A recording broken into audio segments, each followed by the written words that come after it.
semantic segmentation. Okay, remember last week we mentioned about UNet, dense net, and deep net. Okay, for pixel-wise segmentation of an image, and at the end of your hangout,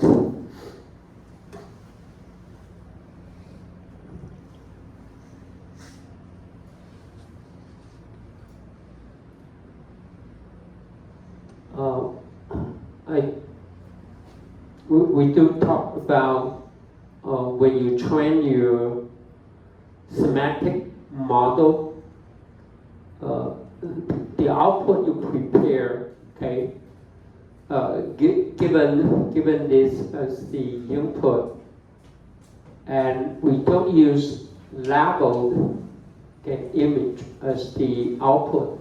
Instead, we use the so-called one-hot encoding, okay, one-hot encoding as the output. Okay. For this application, we have 1, 2, 3, 4, 5. Okay, we have 5 object or 5 region to segment. So therefore, you need a 5. Take it as a level. You need 5 corresponding binary image, okay, 1 for each class. And the value, okay, is only, for each pixel is either 0 or 1.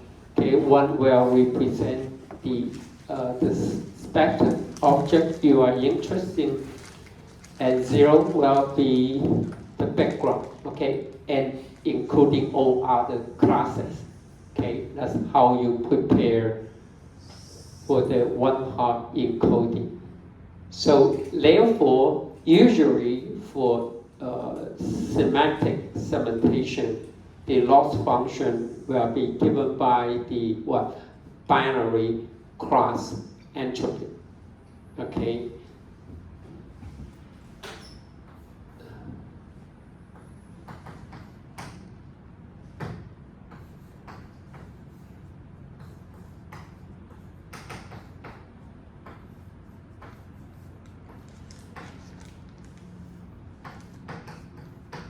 Okay, the ground truth can only be 0 or 1, right? 0 or 1, as you specify here.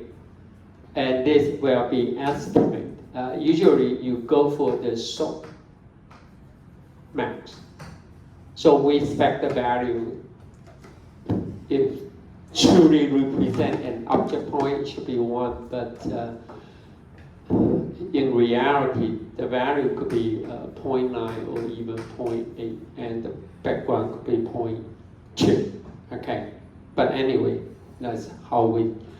That's the usual way. Instead of use mean square error. Okay. Anyway, that's how we prepare. But for example, for defect detection, you want to identify a defect from a surface. Then for this case here, you might just prepare a binary image. That'll be good enough. If you don't need 2 binary images, even we have 2 classes. I mean, this represents the defect. But you don't need to prepare another binary image. And all the pixels with 1 will represent the background. No, you don't need to do that. You know what I'm saying, right? Because this single binary image already indicates what is the defect and what is the background. So you don't need to. Okay. YuanZe. But if you have a more than 2, then you prepare. If, for example, if you have 3 objects or 3 regions to 7, then you need to prepare 1 hop encoding binary image. But just for 2 classes, especially for defect detection, for example, you need only 1 binary image, okay? And the expected value is 0 or 1. That's it, okay? So that's the end about the how you prepare the ground truth output for your semantic segmentation network. Okay, here's a few things. Okay, as I just mentioned here, we use pixel-wise cross entropy loss as a loss function. Okay, and also,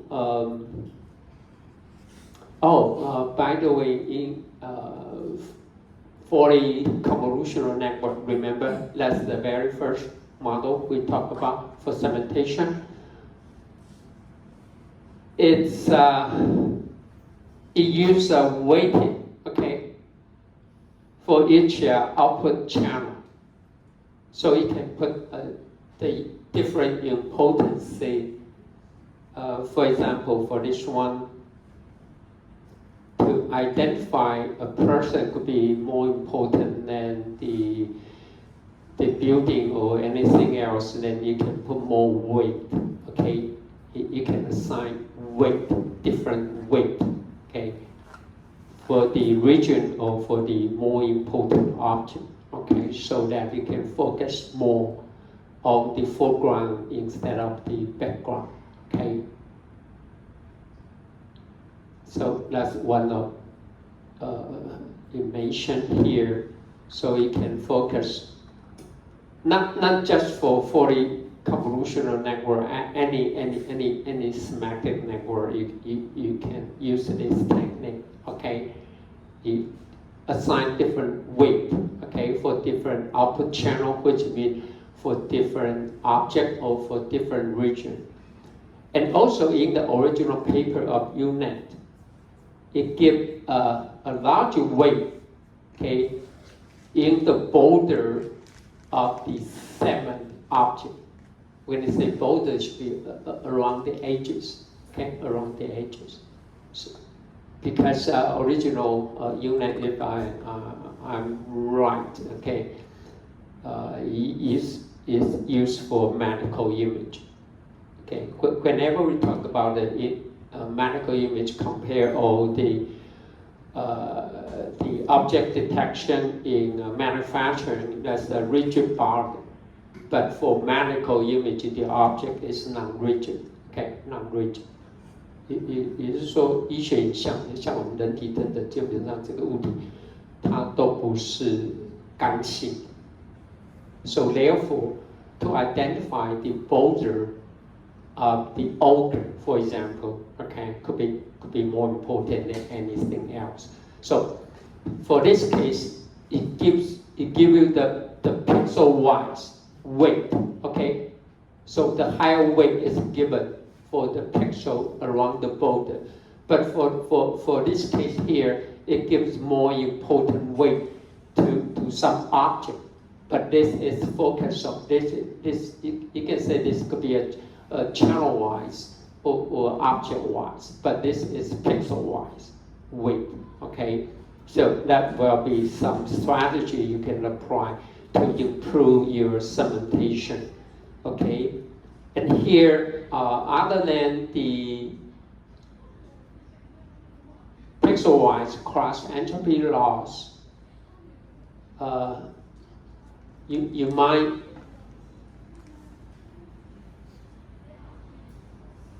might also use some of the following measures. The first called Dice coefficient. Well, actually, this is not you cannot just use it as a loss function.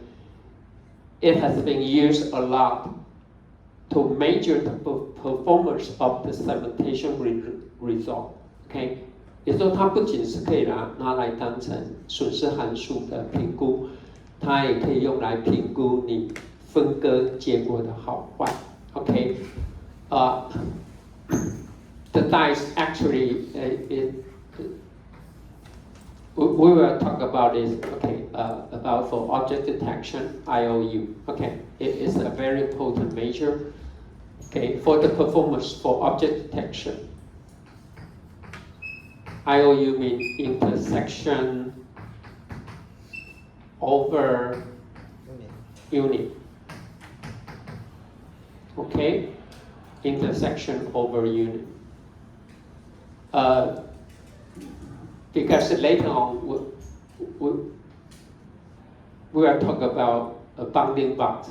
We use a bounding box to define the location of an object, of a target object. Okay, so if this is the ground truth, suppose this is the region for the ground truth.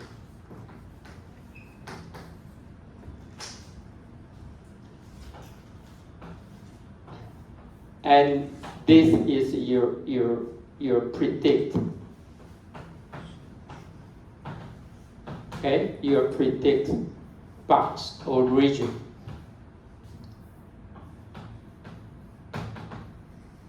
Okay, let's call the ground truth A, the predict region B. Okay, so first we take the union. Okay, we take the union. I'm sorry, the intersection between A and B. Okay, between A and B. And then the union could be A plus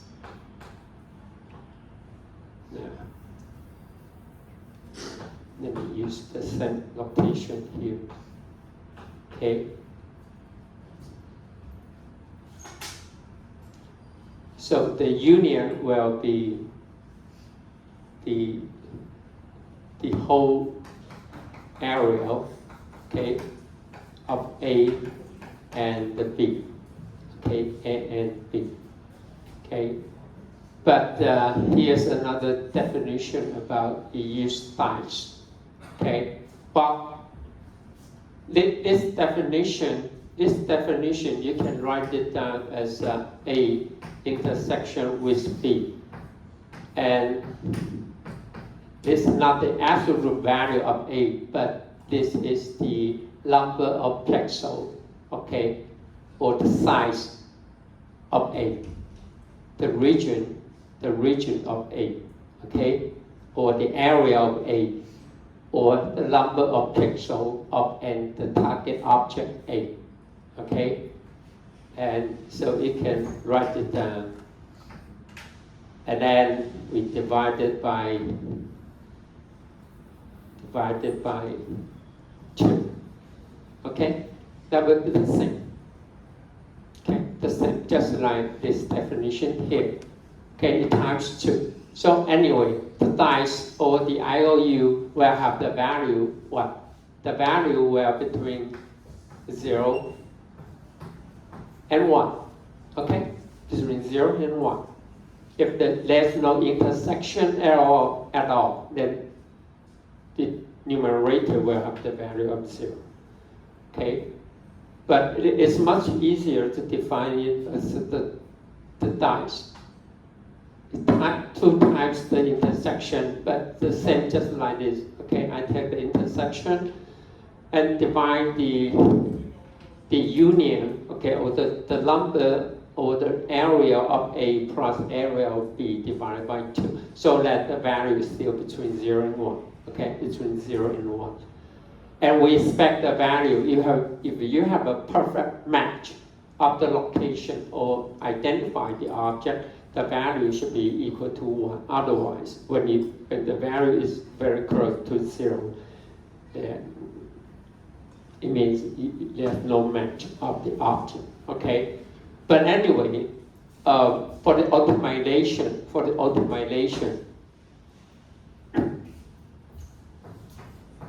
if you have an A like this, and if you have a B, okay, if you have a B like this, suppose this is B, and you might estimate, because the optimization is the process, okay, to look for the optimal solution. So you might have another B right here. So when you go for A, the intersection with B, let me call this B1 and this B2. Can you know the difference? When you predict the location for the target at this right here or right here, there's no difference because there's no intersection at all. 也就是说，你在递回运算的时候呢，你可能会猜这里有一个物体，可是这边没有交集。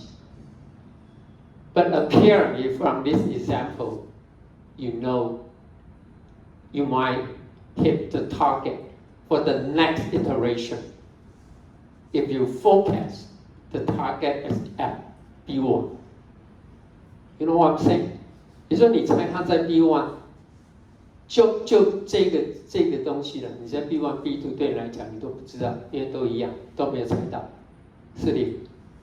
So we expect B1 is supposed to be better than B2 because B1 is much closer to A, right? But B2 is far away from A. So if you have something like B1, you need to do something to make an approach to B1, and B1 probably, hopefully, and eventually it will overlap with A. But based on these majors here, there's no way you can tell if B1 is better or B2 is better because there's no intersection at all. The resulting value is 0. Okay, no matter what B1 or B2. Okay, but if you have something like this, B3, definitely, you are getting closer, right? But other than this example, there's no way you can tell B1 is better or B2 is better. Okay, anyway, so therefore, that's one of the things, okay? Actually, no matter call it dice or IOU, they mean the same thing, okay? But the implementation here, we don't count, you need to write a code to count how many, right? They are overlap, how many pixels they are overlap. Now, because we expect the output should be 0 or 1. Even for the predicted value, we still expect it to be 1 if it contains a true object point. So therefore, the intersection can be written down as the multiplication, okay? The point-wise multiplication, not a matrix, not a matrix multiplication. 不要把它当成矩阵计算了，没有 ，okay? This is 0.01 times 0, 0.03 times 0, okay? You do the point-to-point multiplication. So the intersection, you can interpret it if the element is A, if the element is B, we expect A times B. If A is equal to 1, B should be equal to 1, which means there's an overlap, right? The result got to be 1. But if A equal to 1, B equal to 1. But if A equal to 0, or B equal to 1, or A equal to 1, B equal to 0, it means there's no intersection, the result will be 0. It is much easy way to find the intersection. So we simply take the multiplication. Now, the prediction may not have the value of 0 or 1, but anyway, we simply just do the multiplication. Okay, the prediction. After that, we sum up all the elements here. Okay, so the result, this is the final result. Okay, if they are the target here, we expect that the final value should be 8. Y8 because we have 1, 2, 3, 4, 5, 6, 7, 8 pixel point that belong to the target object. Okay, so we take the multiplication. Now, what about the denominator? The number of pixels of the object and the number of pixels it estimates. Again, it's simple. It's nothing, but we just sum up the value, the element. Just sum up the element, the value 8.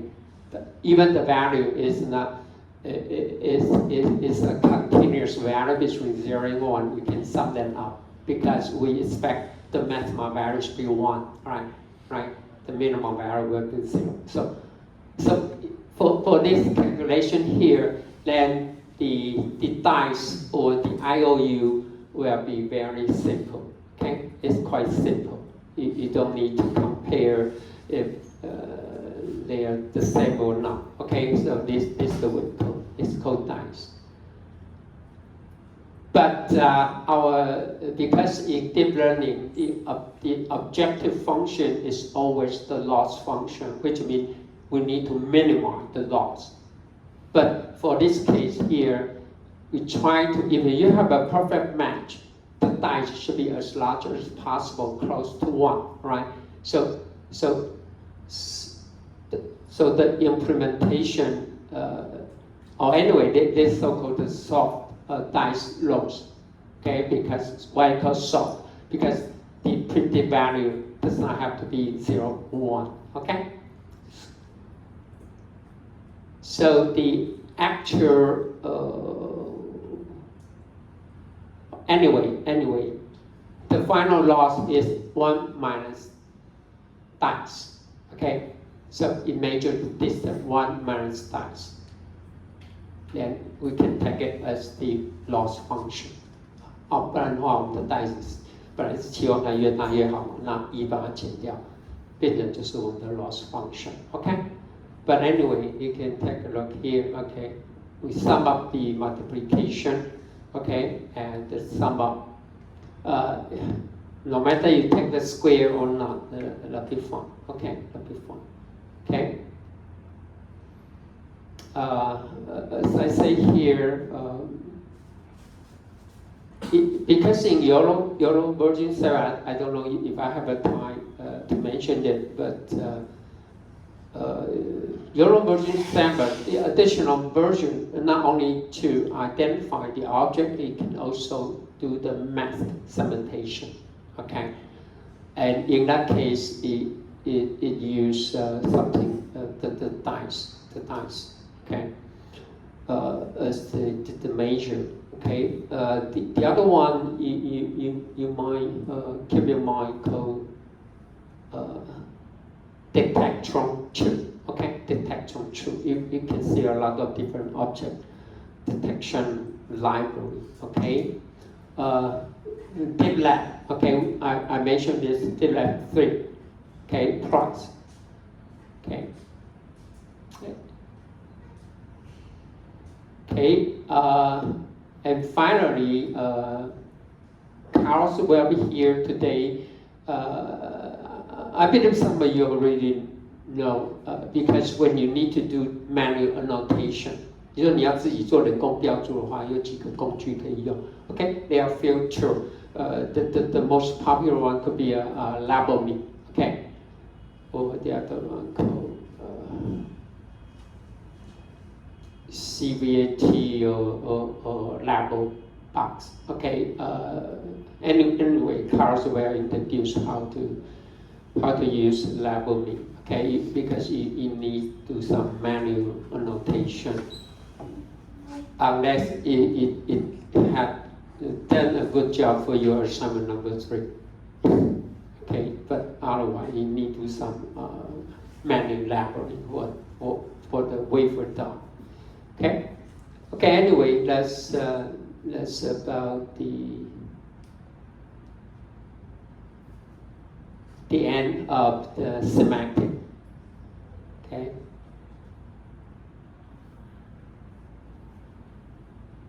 Segmentation. Any question before we go for the object detection? Okay. Now, so our topic today will be object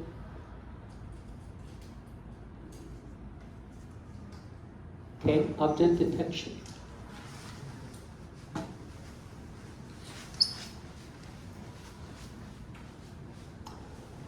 Anyway, before I say anything about YOLO, I will start from the history, so you will know how the researchers in this field they take up this task for object detection in images. Okay, especially for RCN. I mean, nobody uses it now, but still quite a lot of the researchers still use faster RCN or masked RCN, okay, or as a part of the branches in their model, okay. So I was studying from the RCN. You can see the history RCN, then fast RCN, then faster RCN, then comes the masked RCN. So no matter for RCN, fast RCN, faster RCN, the purpose is try to find the bounding box of the target object. OK， 好，第一个它做目标侦测，那目标侦测呢，它只找那个可以涵盖那个目标的那个格子 ，OK， 啊，它一个框，它用框式的方式把它表示。But the further development for masked RCN is not only identifying the bounding box of the target object, it also will segment the target object in the bounding box. Okay, so anyway, for the object detection, first you will identify the bounding box of the target object. Second, it will further predict the class of the object. Okay, because you can have more than one object, right? Okay, and you have in an image, and also you might have more than one class in the image.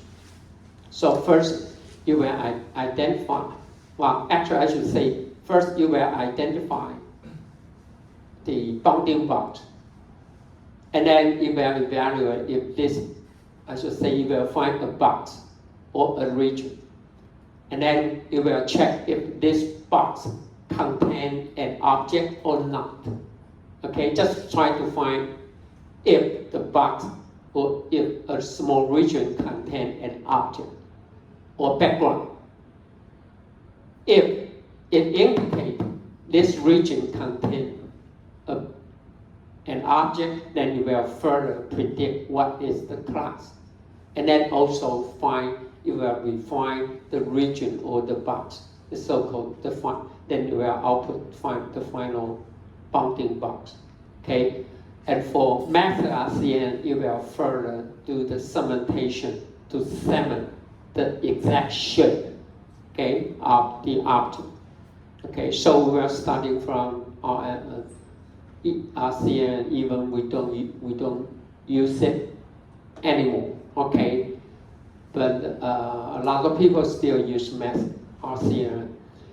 And then we'll talk about the YOLO. There's so many versions. I simply focus on YOLO 3 and 4. Okay, if I have the time. If I do have time, I may say something about YOLO 7. Now have a YOLO 8, but YOLO 4 and YOLO 7 are developed by the same researchers, okay, from the same institute. Okay, but basically, RCN or masked RCN, they are so-called two-stage approach for object detection. Okay, and YOLO, that's why you only look once, which means it's a one-stage approach. You just need one stage. But for RCN-based model, it is a two-stage approach. Okay, Let's explain why, okay, and what are the difference, okay? And for YOLO, it's too complicated. It's a lot of details, a lot of trivial details, and it can include a little bit of this, a little bit of that, and some might say, especially for, here comes YOLO 8, then you might claim YOLO 8 is better than YOLO 7, right? And YOLO 7, even, I mean, compare YOLO 7 and YOLO 4, even YOLO 7 and YOLO 4 are developed by the same group, but in some application, YOLO 7 may not outperform YOLO 4, so you must be very careful when you apply it, because all the performance measures are based on some well-known data set. For YOLO 4, 7 especially is based on COCO data set, okay, maintained or developed by Microsoft, okay.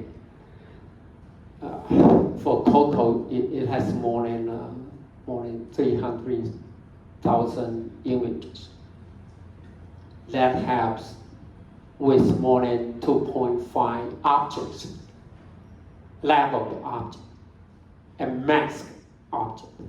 Okay, so other than that, it may not be best. I mean, YOLO 7 or YOLO 4 may not perform better than YOLO 3 or YOLO 4 for your own application, so you must be very careful, okay? But definitely, the higher version of YOLO, usually it works faster, okay? It works faster, but it may not guarantee it will give you more accurate performance. But definitely it works faster. 它速度会更快。When I say faster, usually depends on your image size. We can have up to more than 30 to 50 frames per second. Okay, frame 每秒它可以侦测到30到50幅。Okay, more than the frame rate of when you see a movie. Okay, a film. Okay, 一般你看电影大概都是20、25幅每秒，我们人眼就不会有视觉占有的现象。所以 so if everything is more than 30 or up to 50, 40, 50, it's good enough for real-time application. Okay, in any video. Okay, in any video. So it is very, very fast. Okay. Okay, now let's starting from object detection by using with the traditional approach. The most successful methodology is SIFT. Okay, called SIFT. You can find it from your Hangout. Okay, for computer vision. In the end, you have the slide. We'll talk about the SIP, but still a very difficult problem, especially if you want to reach faster or larger FPM. It is almost not possible. Okay, but here comes the deep learning. It solves a lot of problem for object detection. Okay.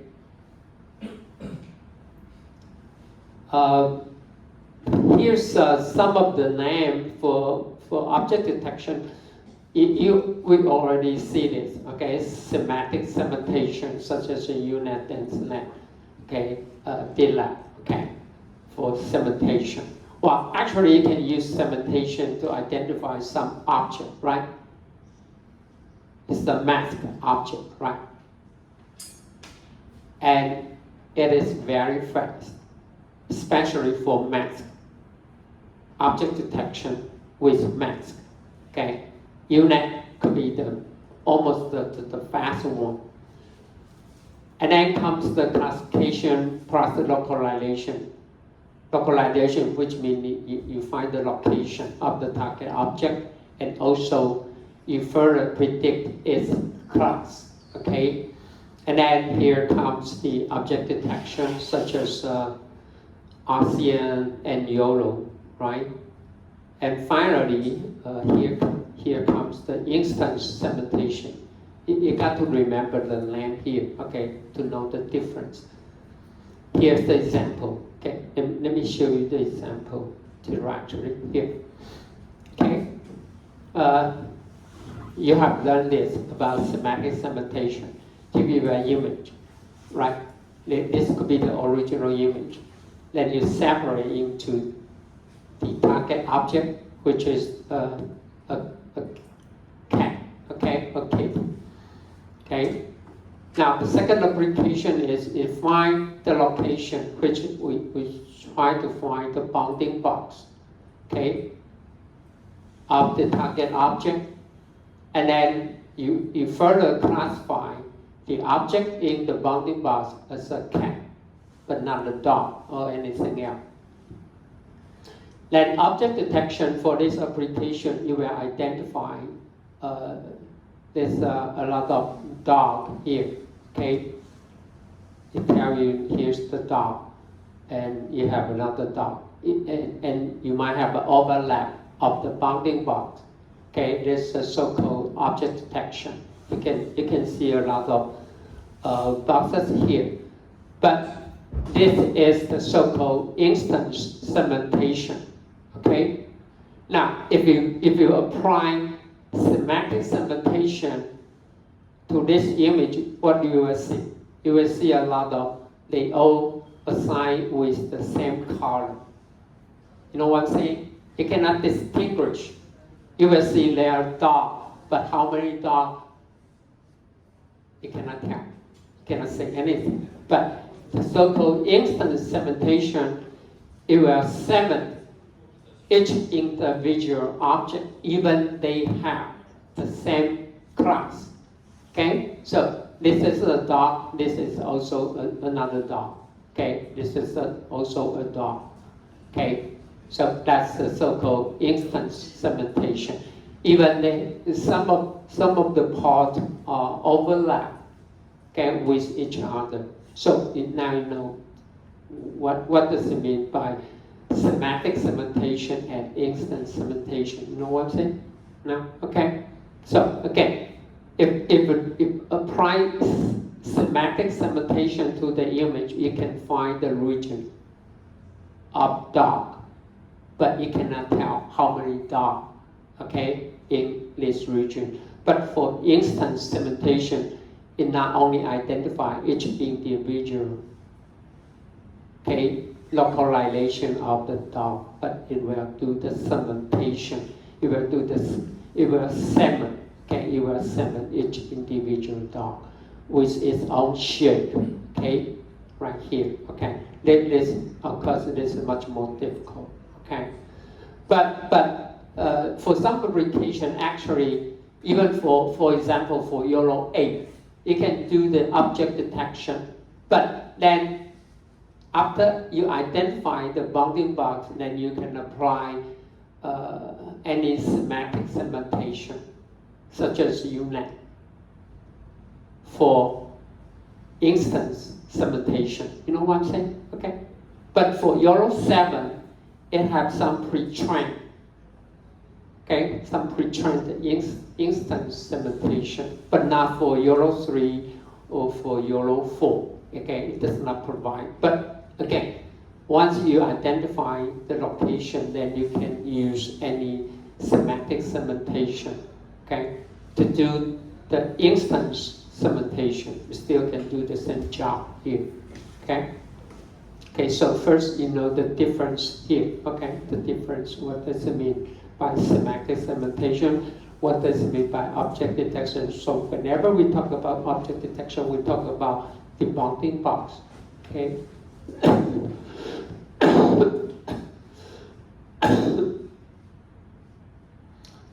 Okay, anyway, given the input image, then we go through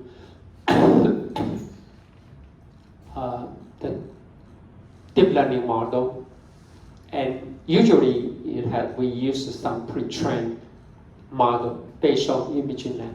Okay, then we do the transfer learning, and after that we separate it into two branches. Okay, with the same feature, with exactly the same features, we extract it. Then we further branches to one for classification. Okay, that was connect to a 2 or 3 fully connected layer. Okay, for classification to identify as a cat or dog. Okay, using softmax. The other one is also based on the vector, okay, structure vector. We connected to another branches that also could include 2 or 3, okay, fully connected layer, and we use it to estimate the bounding box, okay, the bounding box. So the first branch here is used for classification. The second branch here is used for regression. 像上面这个呢是用来做分类，下面这个呢是用来做回归 regression. To estimate what? To estimate usually is trying to estimate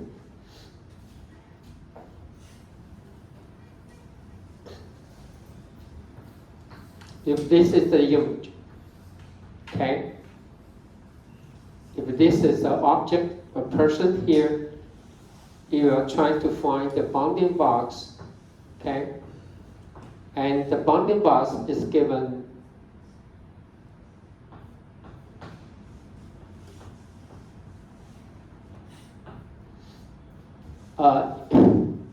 the coordinate of the upper left. Now it depends on what's the version you use. Sometimes you will use in the center of the bounding box, okay, and also you will give the height and the width, okay, of the box. So with these 4 parameters, then you can define the unique the bounding box. 好，基本上一般来讲，它会给左上角的坐标。那有一些会给那个 bounding box 的中心点都一样，那个都一样，反正你有这个都一样。不过一般都是给左上角，然后呢，它的长跟它的宽啊，要这4个啊，这4个值 ，OK。那假如你用 level me 的话，一般来讲就是你直接要去框这个 bounding box， 你自己去框，好吧？你不要说你不要自己去定义啊，直接是框了啊。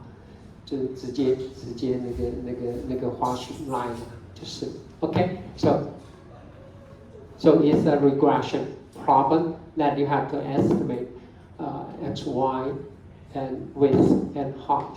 Okay, that will define the unique bounding box for the object. Okay, so that's something we need to do. Okay, from here.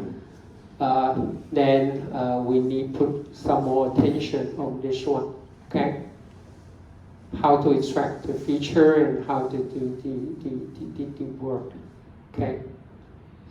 Actually, it combines a lot of different work here together, okay? So anyway, it's the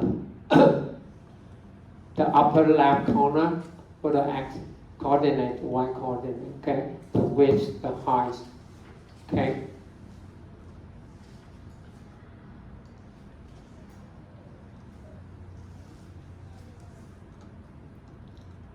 Okay, and the final loss, as I mentioned here, because your model need to predict the class and you need to find the bounding box, okay? With the parameter, right? Okay, the corner, coordinate, and the width and the height.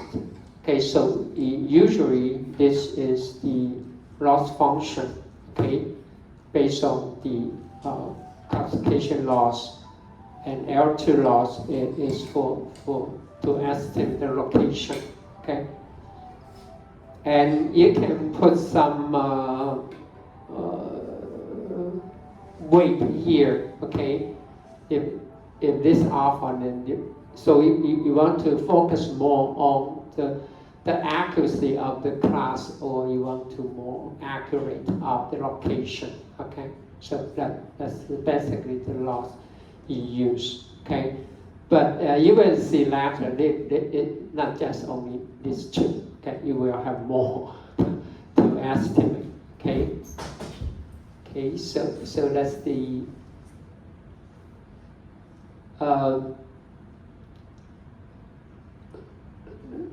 RCN, why we call it is a two-stage object detection, because first you need to find the so-called region proposal, okay? Region proposal. You need to propose the possible or the potential region that might contain an object, okay? But for YOLO, you will directly identify the object directly. You don't go for region proposal. Everyone knows what? 你说第一个他会先去提案，这个什么就是提案这个 region 可能会在哪里出现，有 object 的那个 region， 他先会去找。可是 YOLO 呢，它不经过这一阶段，基本既然后面也有类似啊。可是他先提这个 proposal, okay? And then you will focus on this region proposal. For each individual proposal, you will try to identify if this region contains an object or not. Okay? If this region indeed contains an object, then it will further go for this one. Okay? To identify what is the class and where should be the more accurate founding blocks for that. Okay, so region proposal. Okay, then let's take a break. I'm going to talk about what is the region proposal. I am too slow. Okay. But anyway, it's a promise. We will finish object detection, and then we will finish GN. Okay, GN. Okay. And then we can close up the most important topic for computer vision. Okay. Unless we have time, then I will say something about transformers. Okay, VIT. Okay, vision or visual transformer. If I have time. Otherwise, okay, we will stop on GN. Okay. Okay. Let's take a break.